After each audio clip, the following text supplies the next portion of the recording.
كان وربقرم ديما لاي جنابت بمبوري كاك عيسى لا هولندا فرمو برزم كاك عيسى فرمو ماما شوني قالك سباس فرمو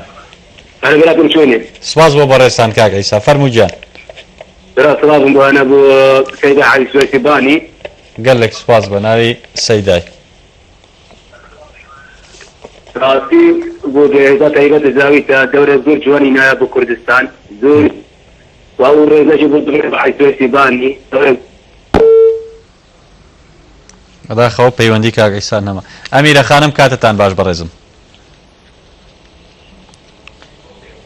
أميرة خان فرمو كاتتان باش أم كاتي برسو بينرا أريد زحمة بالسالكم دكاك عزيزة فرمو أريد أو بيشبان كاني زيرفاني يعني بو تدريب بله باش كم نظام كان معنى بيجي بو شو عم بردون بو تدريب أميرة خان بو فيش خابر أو تدريب ومدكم كاك عزيز والله بداته وياخذ مشقي سباس بو أميرة خان كامران فرمو برزم كاك بكري وارد باشو باوقتش لي نقرم كاك بكتميلة كاك عايز وشي سوار بكينا من نو كيش مرقي باركا كاني لقونا وتكاني دماني بزارين برسمي اما لسا زيرباني دمينينو يان دكرين سوى زارتينا خويان اما دبينيا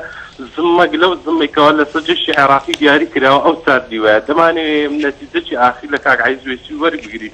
شوك بيشمرقه ما لا بيشمرقه ايلول وقلان وحتى اساكش ما تقاعد كراوني تقماني من اساك لو بيشمرقانه حتى اساك بابا الشهيد تشيلو حسابينه كراو حتى اساش هلا ترشي زيربانيو لقى من معاذ وردقري سطوه اشتا زانين محاشي عزماني بزاني كياني ما تسيدي ديتو براسي كيانك مالو دياري كاكاك حيزويتي اما دتنا سوى زارتينا اخويا دتنا سوى زارت بيشمرقه زور سباس وقت شلي ناقرم يوارب سپاس كاك كامران كاك دلير جانم كاتت باش سپاس لك ممنون باشي فرمو بشارك مالكاك عزيز يا ابو فرمو درباري زيرواني فرمو باشا لروي دوام لروي معاش لروي بشتغل مخ بله دوام ما صار بحفته دوام ما صار بحفته ومعاش تاخير بيبيو باس روايات المعاش زي بيو بله كاك دلير زور سپاس بو برزت كاك عثمان فرمو برزم كاك بك جان دست خوشی برنامه کتان لیکن زور سپاس بخیراتنی كاك عزیزی کتن سپاس كاك عثمان فرمو شاركم لبرزي من خانه نشين كراهم وبلم دراوتي صالك ودوم عن تايسا لكم بوصر بناكري سبب شيء ودوسي جاري مراجعات كردو زور سپاس بو برز كاك عثمان كاك لیوا عزیز من ئەزەکەم پەیوەندی زۆرە بەڵام پێم خۆشە لەسەر وەڵامی پەیوەندیەکان ئەگەر جەنابتان شتێکتان هەبێت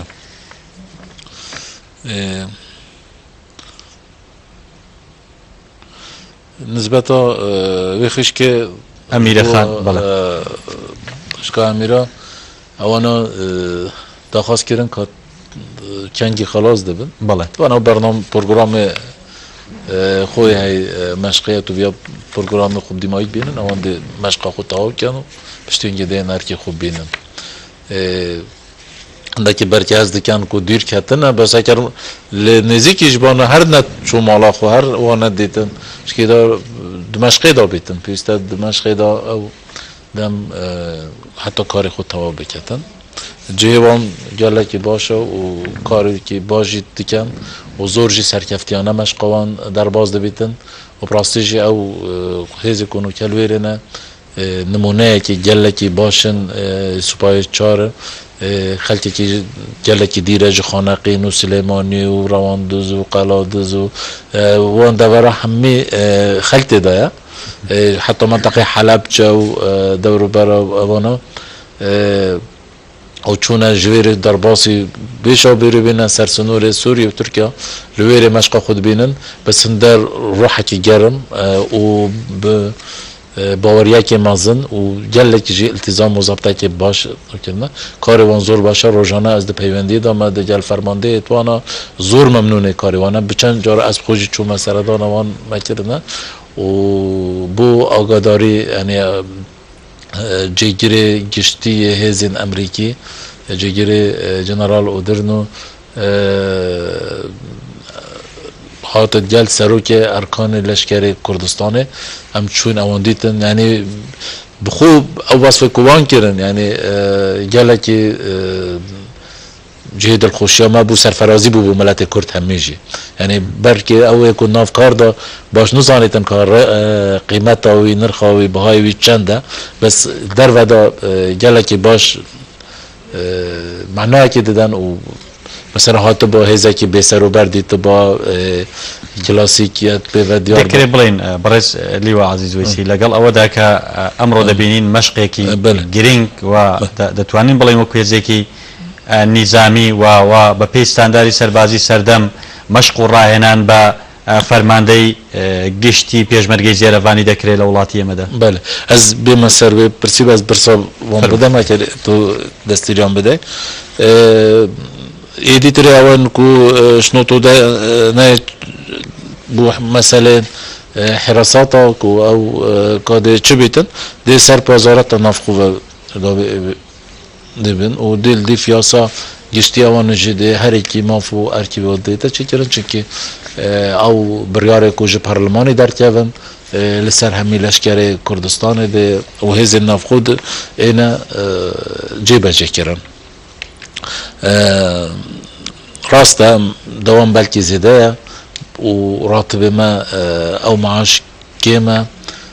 اگر او بو معاشه که مگوت یکوتی تاویر بو راتبه که نجیانوی تیرانا کتن بس او یکوتی تن دخوازیتن خدمته که خوی نتوی بکتن او بوی معاشی قانع اگر ندانه جدیسان قانع چونکه برای او سیستم نبو معاشش نبون و هر افکاره بردوام بو بس شرط انجیان جدانه ام همی پیوینه و از توی باور ادامه یعنی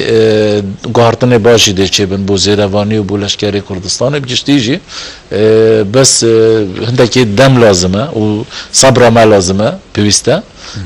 حتی هم بجهینه تشتنگله که باشتر از توی باور ادامه وقت نزیک دا ندیر زور تشتن باش د برجواندیا هزین گشتین کردستان و تایبتیجی بو زیروانی ده چه بن از الویر بحث نکم چونکه حتی او نبنه بریار و نه نبرجاب از نشم تشتاکی بیجم الانو که ویگا و افراد بس دو امتیازاتانه که بو امتیاز جی گلای تشتی نگارتن چونکه نو که هزکا کو زیروانی هیا هزکی شلای کردستان و باشتی تدیتن و همی اعتماد دن اثر و دخوازن هر گوهرتنه که بید بو باشی دخوازن زیروانی الپیشنگ ببیتن و بوان بچیتن لعراق داشین و که اگر نشانه هاوکاریه که ما بکردن و که ببیستن او مجال سیاسی داره اما ده مجال لشکری دا اوان گشتین و قناعت که باشترین هزا عراقی اوگاوه نل سر است کردستانه و هزین هف پیمان آنجیب تایبتی امریکا یعنی زیروانی وکو سنبوله که بو لشکر عراقی گشتی دبینیتن و بخوجی و